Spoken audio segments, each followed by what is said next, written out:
Good morning. I am Shashank Saumitra. आज जो हम लोग चैप्टर शुरू करने जा रहे हैं उसका नाम है केमिकल बॉन्डिंग। अब केमिकल बॉन्डिंग का मतलब हम लोग क्या होता है, पहले स्टार्टिंग ये हम लोग को पता है कि मैटर्स, जितना भी मैटर्स है हम लोग के अराउंड, वो सब बना रहता है एटम से। एटम से डिफरेंट टाइप का एटम से बनता है ना, एक या अलग तरह का एटम से बना रहता है। अब क्वेश्चन ये आता है हम लोग के पास कि जो एटम्स है वो कंबाइन क्यों करता है, अब कंबाइन करके मॉलिक्यूल बनाता है। अब मॉलिक्यूल क्यों होता है, वो जो फॉर्मेशन ऑफ मॉलिक्यूल होता है क्यों होता है, क्यों इंडिपेंडेंट स्टेट में एटम क्यों नहीं रहना चाहता है ना। ये हम लोग को पहले क्वेश्चन है। जैसे कि हम लोग को पता है कि नोबल गैस जो भी है, जैसे हुआ नियोन हुआ, जेनॉन हुआ, अब ये सब ही आप देखिएगा कि हमेशा सिंगल वो रहता है, ये लोग एटॉमिक स्टेट में है ना, और बाकी सब मॉलिक्यूल टेंडेंसी रहता है उसको मॉलिक्यूल फॉर्मेशन के लिए। तो ये ऐसा क्यों होता है, ये हम लोग का पहला क्वेश्चन हुआ। अब दूसरा क्वेश्चन क्या होता है कि जब बॉन्ड फॉर्मेशन होता है तो मॉलिक्यूल का शेप क्या होता है ना। ये हम लोग का दूसरा क्वेश्चन हुआ। अब एक और क्वेश्चन हम लोग के सामने आता है कि जब भी हम लोग को मॉलिक्यूल फॉर्मेशन होता है तो सर्टेन एटम ही कंबाइन होके एक पर्टिकुलर तरह से वो क्रिएट करता है मॉलिक्यूल्स। हर तरह का कॉम्बिनेशन क्यों नहीं पॉसिबल होता है, ये भी हम लोग के पास क्वेश्चन आता है। अब इस सब क्वेश्चन का हम लोग को आंसर इस चैप्टर में मिलेगा केमिकल बॉन्डिंग में। अब पहली बात है कि हम लोग को जानना ये है कि केमिकल बॉन्ड होता क्या है ना, केमिकल बॉन्ड का डेफिनेशन होता क्या है ना। क्योंकि पहले ये यही जानना है कि बॉन्डिंग फॉर्मेशन केमिकल के बीच में अगर हो रहा है, एटम्स आके मिल रहे हैं एक दूसरे से, तो बॉन्ड का मतलब क्या हो रहा है ना। अब केमिकल बॉन्ड क्या होता है, the force of attraction,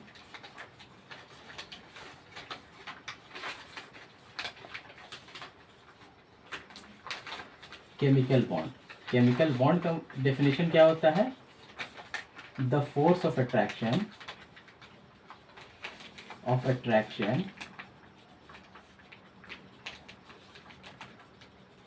between atoms और आयंस। अगर आयनिक फॉर्म में है एटम्स, अगर आयन फॉर्म में जाता है तो एटम्स के बीच में या आयंस के बीच में अगर ये कॉम्बिनेशन, अगर जो फोर्स, उसको force of attraction that binds them together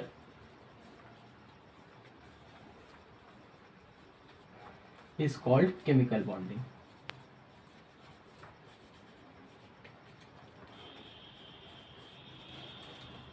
chemical bond है ना, ये हम लोग को होता है। इसका मतलब क्या हुआ, देखो जब फोर्स ऑफ अट्रैक्शन, अब दो मॉलिक्यूल, अगर एक मॉलिक्यूल फॉर्मेशन हो रहा है तो उसमें एटम्स या आयंस आपस में कंबाइन करना चाह रहे हैं, तो वो क्या करने चाहते हैं कि पहले वो बॉन्ड फॉर्मेशन होगा। तो बॉन्ड होता क्या है, बॉन्ड होता है आपस के बीच में अट्रैक्शन। दो एटम्स एक दूसरे से अट्रैक्ट होंगे, मान लीजिए इनफाइनाइट डिस्टेंस में है, तो पहले पास आएंगे और पास आके वो फोर्स, दोनों के बीच में कोई फोर्स ऑफ अट्रैक्शन होगा, वही उसको हेल्ड करके रखता है ताकि वो मॉलिक्यूल फॉर्म में वो रहे, स्टेबल रहे, है ना। अब इसका एग्जाम्पल क्या क्या हुआ, एग्जाम्पल देखिए, हाइड्रोजन हुआ। इसमें क्या होता है, दो हाइड्रोजन एटम मिलके एक हाइड्रोजन मॉलिक्यूल बनाते हैं। दूसरा क्या हुआ, P4 फॉस्फोरस, है ना। अब चार फॉस्फोरस का एटम मिलके P4 मॉलिक्यूल बना रहे हैं, है ना। एक और हुआ, अब ये हुआ सिमिलर, है ना। अगर हाइड्रोजन हुआ तो हाइड्रोजन हाइड्रोजन एटम मिलके हाइड्रोजन मॉलिक्यूल बना रहा है। अब ज़रूरी नहीं है कि ये सिंगल एटम ही मिलके या सिमिलर टाइप का एटम ही मिलके वो बॉन्ड फॉर्मेशन करे, हो सकता है कि एक से ज़्यादा एटम्स हो वो बॉन्ड फॉर्मेशन करें। फॉर एग्जांपल देखिए HCl, इसमें क्या है, एक हाइड्रोजन एटम है वो कंबाइन कर रहा है क्लोरीन एटम के साथ और वो बना रहा है HCl। अब दूसरा बात है, अब देखिए NaCl का केस लीजिए, ये मेटल एंड नॉन मेटल के बीच का बॉन्ड है। मेटल इसमें हुआ सोडियम और क्लोरीन, दोनों आपस में कंबाइन करके ये बॉन्ड फॉर्मेशन कर रहा है। अब एक और क्वेश्चन हम लोग के पास आता है कि मॉलिक्यूल फॉर्मेशन क्यों होता है, why does the formation of molecule take place. Molecule formation takes place, molecule क्यों फॉर्म होता है ना, क्यों एटम्स अपना एटॉमिक स्टेट में ही क्यों नहीं रहते, वो मॉलिक्यूल क्यों बनाते हैं। अब इसका आंसर हम लोग को देता है थर्मोडाइनेमिक्स। थर्मोडाइनेमिक्स क्या स्टेट करता है कि anything which is more stable, anything which is more stable exist in nature. कहने का मतलब है कि वही चीज़ नेचर में एग्जिस्ट करते हैं जो ज़्यादा स्टेबल रहते हैं, है ना। अब देखिए ये बॉन्ड हुआ, ए एटम हुआ और ए एटम हुआ, ये कंबाइन करके ए टू मॉलिक्यूल बना रहे हैं। अब एटम मिलके अगर मॉलिक्यूल बना रहे हैं तो जरूर वो गैर करने वाला बात यही है कि ए टू मॉलिक्यूल स्टेबल होगा, तभी वो एग्जिस्ट कर रहा है नेचर में। अगर ए टू मॉलिक्यूल एग्जिस्ट कर रहा है तो उसके पीछे रीज़न यही है ना। एटम कंबाइन अगर करके मॉलिक्यूल बना रहे तो उसका रीज़न यही है कि वो स्टेबल होगा मॉलिक्यूल उसका ज़्यादा, वरना वो फ्री स्टेट में रहते हैं अपना। अब इसका एनर्जी डायग्राम से देखिए, अब ये ए हुआ आपका एटम, एक ए हुआ एटम, अब ये बना रहे मॉलिक्यूल फॉर्मेशन कर रहे हैं, A2 बना, है ना। अब ये प्रोसेस होगा, देखिए ए और ए ये हायर स्टेट में है ना। एटॉमिक स्टेट जनरली हायर होता है ना।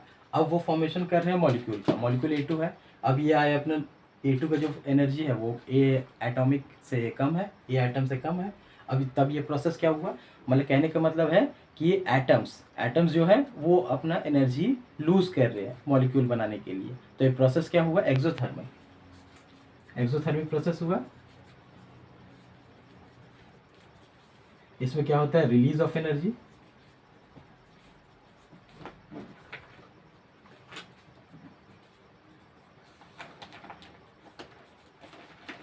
ये हुआ।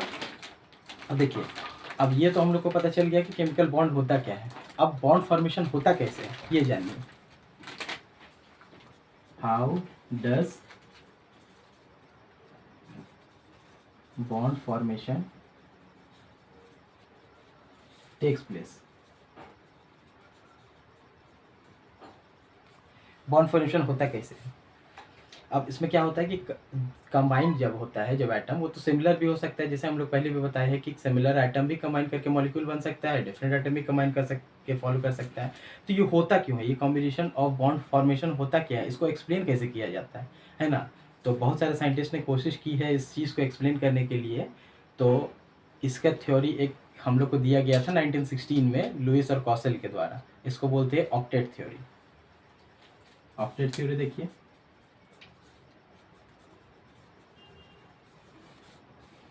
in 1916 लुइस कॉसेल, ये दो साइंटिस्ट थे, इन्होंने प्रपोज किया है ना इलेक्ट्रॉनिक थ्योरी, है ना।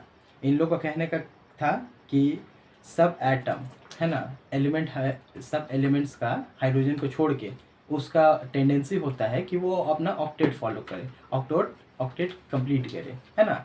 इसको हम लोग देखा जाता है इलेक्ट्रॉन्स वैलेंस थ्योरी से, है ना। इलेक्ट्रॉन वैलेंस जो हम लोग का होता है उसका कॉन्फ़िगरेशन से इसको चीज़ को चेक किया जाता है। अब देखिए किस तरह का होता है, all elements have the tendency except hydrogen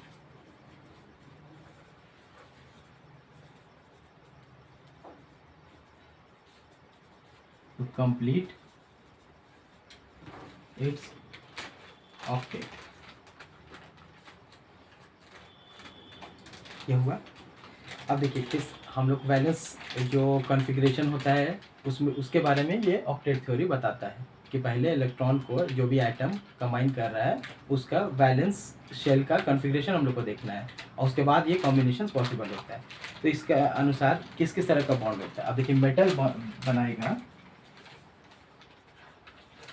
अब मेटल क्या करता है, वो क्या करता है कि लूज करेगा इलेक्ट्रॉन। मेटल का टेंडेंसी होता है लूज करने का, क्योंकि उन लोग का वैलेंस शेल में सिंगल या डबल होता है, जनरली सिंगल होता है इलेक्ट्रॉन। अब उसका टेंडेंसी होता है लूज करने का, वो इलेक्ट्रॉन लूज करेगा। Metal loses electron to form cation. Cation बनता है, पॉजिटिव चार्ज उसमें लग जाता है। अब नॉन मेटल का क्या टेंडेंसी होता है,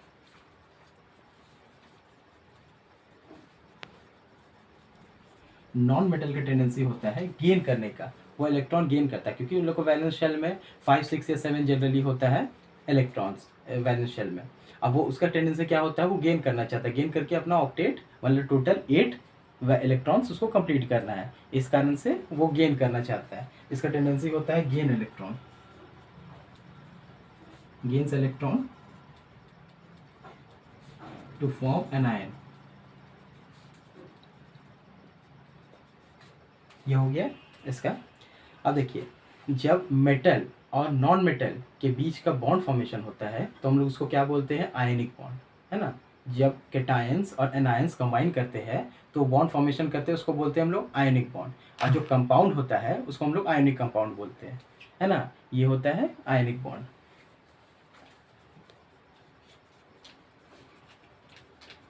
ionic bond between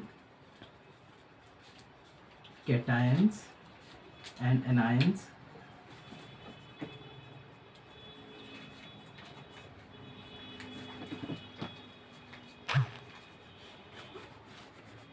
between metals and non-metals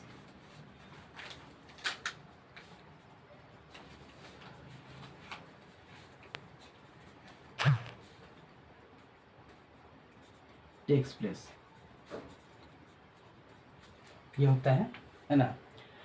अब क्या होता है, तीसरा तरह का बॉन्ड होता है नॉन मेटल और नॉन मेटल के बीच में। अगर नॉन मेटल हुआ, क्योंकि मेटल और नॉन मेटल तो कंबाइन करके आयनिक बॉन्ड फॉर्म कर ही रहे हैं, है ना। अब क्या हुआ, नॉन मेटल, दो नॉन मेटल अगर कंबाइन करना चाहे तो वो कौन किस तरह का बॉन्ड फॉर्मेशन होगा, वो तो आयनिक बॉन्ड नहीं रहे, उसको हम लोग कहते हैं कोवेलेंट बॉन्ड। कोवेलेंट बॉन्ड में क्या होता है, इलेक्ट्रॉन शेयरिंग होता है, दोनों इलेक्ट्रॉन शेयर करते हैं, है ना।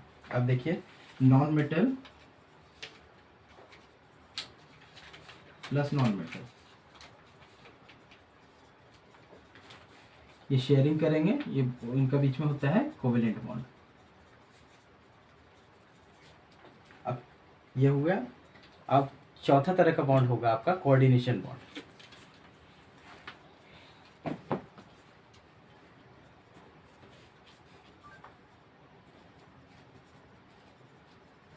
Coordination bond. अब इसमें क्या होता है कि कोऑर्डिनेशन बॉन्ड में आयनिक का भी टेंडेंसी होता है ना, और शेयरिंग भी करता है, वो कोवेलेंट का टेंडेंसी होता है ना। उसमें क्या होता है कि इलेक्ट्रॉन शेयरिंग भी होता है, और इलेक्ट्रॉन शेयरिंग करने के साथ इलेक्ट्रॉन लूज और गेन भी होता है ना। तो ये होता है कोऑर्डिनेशन बॉन्ड, ये इसके बारे में हम लोग आगे पढ़ेंगे। अब होता है पांचवा तरह का बॉन्ड होता है metallic bond.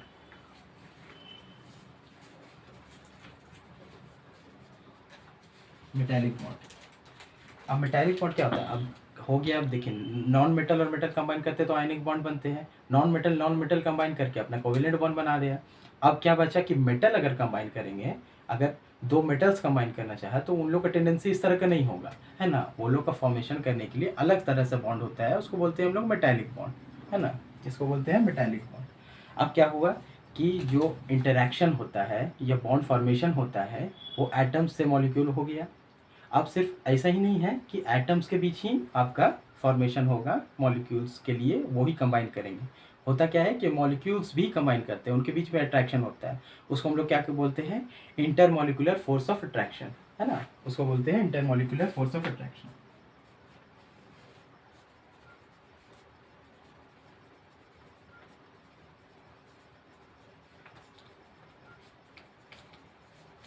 Force of attraction.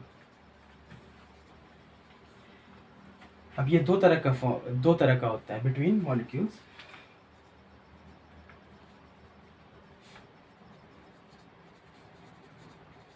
अब ये दो तरह के बॉन्ड फॉर्मेशन होता है, एक होता है आपका H बॉन्ड, हाइड्रोजन बॉन्ड, और दूसरा होता है वेंडरवाल फोर्स ऑफ अट्रैक्शन, है ना। पहला हो इसका टाइप होगा H bond, hydrogen bond.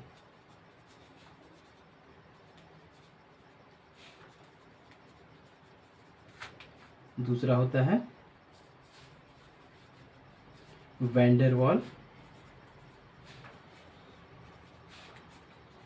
Force of attraction.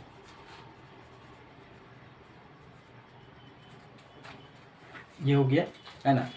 अब हम लोग देखिए, दो तरह का बॉन्ड होता है ना। मेनली हम लोग कैटेगराइज, जितना भी तरह का बॉन्ड होता है उसको कैटेगराइज कर सकते हैं दो वे में। एक होता है प्राइमरी बॉन्ड। प्राइमरी बॉन्ड क्या होता है, बॉन्ड बिटवीन एटम्स या आयन्स हुआ टू फॉर्म मॉलिक्यूल्स, है ना। ये हुआ प्राइमरी बॉन्ड। प्राइमरी बॉन्ड देखिए यहाँ से लिखते हैं।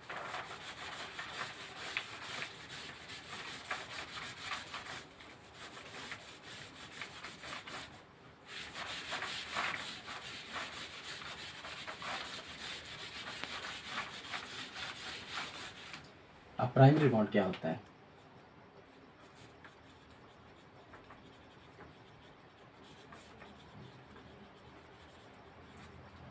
The bond between bond formation between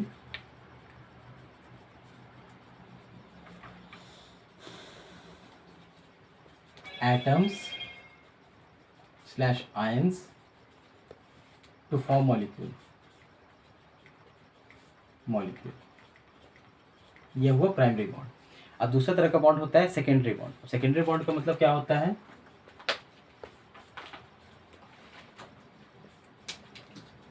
secondary bond ये क्या होता है? द बॉन्ड फॉर्मेशन बिटवीन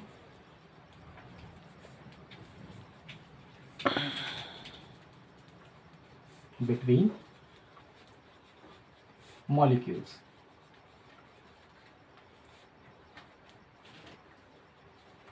जैसे हम लोग अभी पढ़े हैं, हाँ, इंटरमॉलिक्यूलर फोर्स ऑफ अट्रैक्शन जो होता है, दो तरह का बॉन्ड होता है, हाइड्रोजन बॉन्ड और वैन डर वाल्स बॉन्ड, है ना। तो ये तो हुआ दो तरह का कैटेगरी, प्राइमरी बॉन्ड और सेकेंडरी बॉन्ड। अब होता है कि हम लोग आयनिक बॉन्ड क्या होता है इसके बारे में जानिए।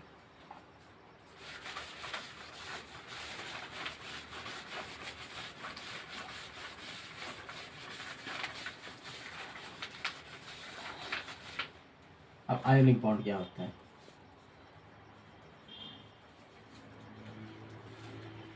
आयनिक बॉन्ड, है ना।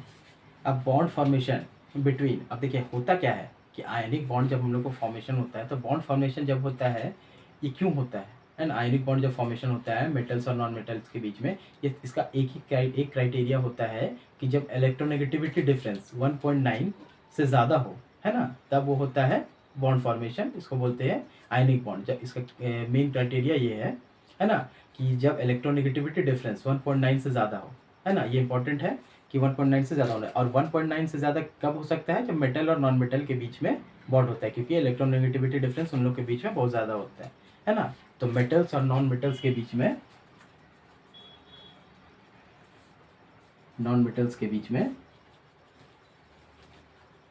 जब electronegativity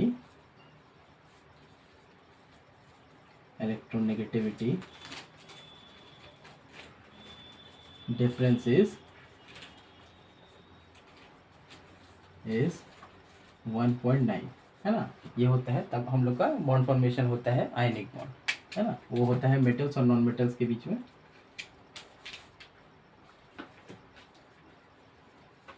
metal plus non metal, ionic bond ये होता है ना। अब होता है फॉर्मेशन। आयनिक बॉन्ड का फॉर्मेशन कैसे होगा ये जानिए। फॉर्मेशन ऑफ आयनिक बॉन्ड,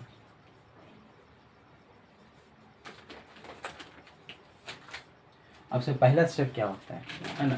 किसी भी आयनिक फॉर्मेशन के लिए पहला स्टेप क्या होता है हम जान रहे हैं। जैसे कि मेटल्स और नॉन मेटल्स के बीच में ही ये फॉर्मेशन होता है, तो पहला क्या होता है? पहला आपको मेटल चाहिए। अब मेटल्स का जो होता है उसका टेंडेंसी होता है लूज करने का इलेक्ट्रॉन। तो पहला स्टेप यही होगा, है ना, कि मेटल्स जो रहेंगे, मेटल होगा वो अपना इलेक्ट्रॉन लूज करके केटाइन फॉर्मेशन होगा, केटाइन प्लस इलेक्ट्रॉन, है ना। ये होगा इसका फॉर्मेशन, ये पहला स्टेप हुआ। अब दूसरा स्टेप हम लोग नॉन मेटल्स के लिए देखेंगे। अब नॉन मेटल्स में क्या होगा? नॉन मेटल्स का टेंडेंसी होता है इलेक्ट्रॉन गेन करने का। इलेक्ट्रॉन गेन करेगा वो अपना, तो फॉर्मेशन होगा एनायन का। ये हो गया दूसरा स्टेप। अब क्या है कि दोनों केटाइन्स बन गए, मेटल केटाइन अब बन गए इलेक्ट्रॉन लूज करके, और नॉन मेटल गेन करके इलेक्ट्रॉन बन गए एनायन। अब ये दोनों क्या है कि इन्फिनाइट डिस्टेंस में है एक दूसरे से। अब क्या हुआ, दोनों के बीच में चार्ज आ गया है। मेटल्स में पॉजिटिव चार्ज केटाइन बने, और नॉन मेटल्स में नेगेटिव चार्ज। अब ये दूसरे क्या होगा, एक दूसरे को अट्रैक्ट करने का कोशिश करेंगे, एक दूसरे को अट्रैक्ट करेंगे, है ना। तो वो जो अट्रैक्शन के कारण क्या होगा, जो इन्फिनाइट डिस्टेंस में है वो एक दूसरे से पास आ जाएंगे और पास आके वो बॉन्ड फॉर्मेशन करेंगे। थर्ड स्टेप क्या है, cations plus anion when come close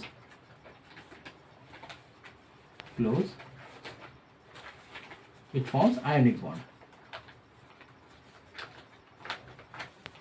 ये हो गया इसका स्टेप, फॉर्मेशन कैसे होता है क्या। और जनरल क्या होता है, ये आयनिक बॉन्ड सॉलिड होता है। जनरली क्या है, all ionic bonds are solid ये जानना है ना। अब क्या है कि फेवरेबल कंडीशन इसके बारे में जानिए कि आयनिक बॉन्ड अगर फॉर्मेशन हो रहा है तो उसके बीच के उसका फेवरेबल कंडीशन क्या होगा, क्यों वो फॉर्मेशन होगा, है ना, उसका क्या कंडीशन उसका फेवर में होगा, अब ये जानना है।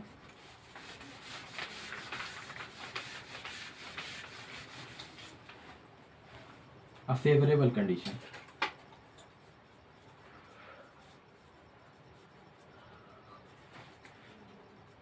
फॉर आयनिक बॉन्ड,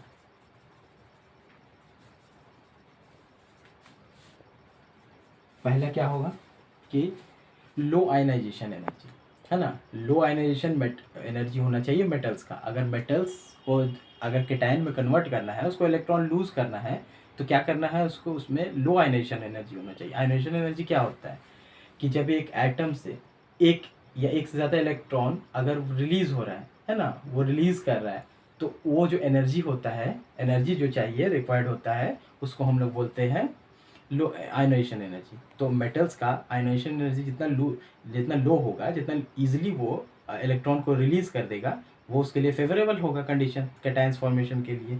तो पहला कंडीशन होना चाहिए लो ionization energy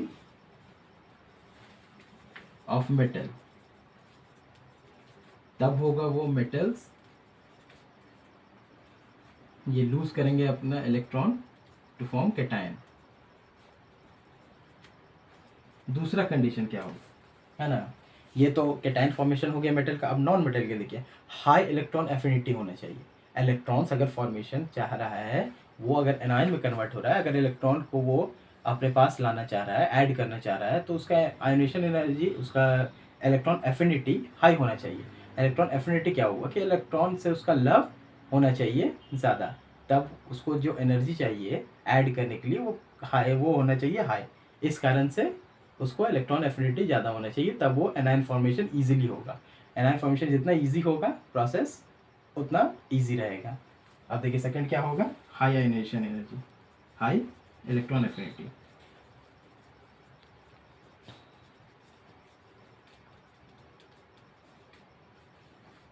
of non metal, non metal gains electron to form anion।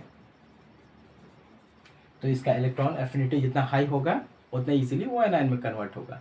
अब क्या हो गया, आपका कैटायन फॉर्मेशन हो गया, एनायन फॉर्मेशन हो गया।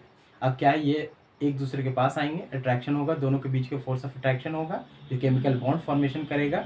अब वो एक दूसरे के पास आएंगे, अब पास आएंगे और एक बॉन्ड फॉर्मेशन होगा। तो उसका जो बॉन्ड फॉर्मेशन हुआ, वो जो उसका लैटिस एनर्जी होना चाहिए। लैटिस एनर्जी का मतलब होता है कि अगर एक बॉन्ड फॉर्मेशन हो गया, तो उसमें जो एनर्जी उसको चाहिए एक लैटिस, सॉलिड लैटिस बनाने के लिए जो 3D स्ट्रक्चर होता है, तो वो लैटिस एनर्जी हाई होना चाहिए, तब एक दूसरे का फोर्स ऑफ अट्रैक्शन वो बांधे रखेंगे, है ना। और वो बॉन्ड जो हम लोग का होगा, आयनिक बॉन्ड जो बनेगा, वो स्टेबल होगा। तो उसका हाई लैटिस एनर्जी होना चाहिए। थर्ड क्या है, हाई लैटिस एनर्जी।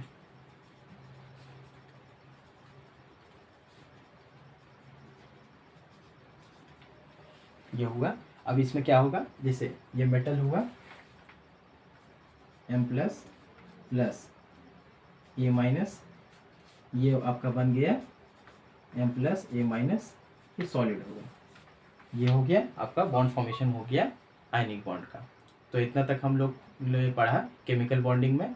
अब इसके बाद आगे हम लोग कंटिन्यू करेंगे। Thank you.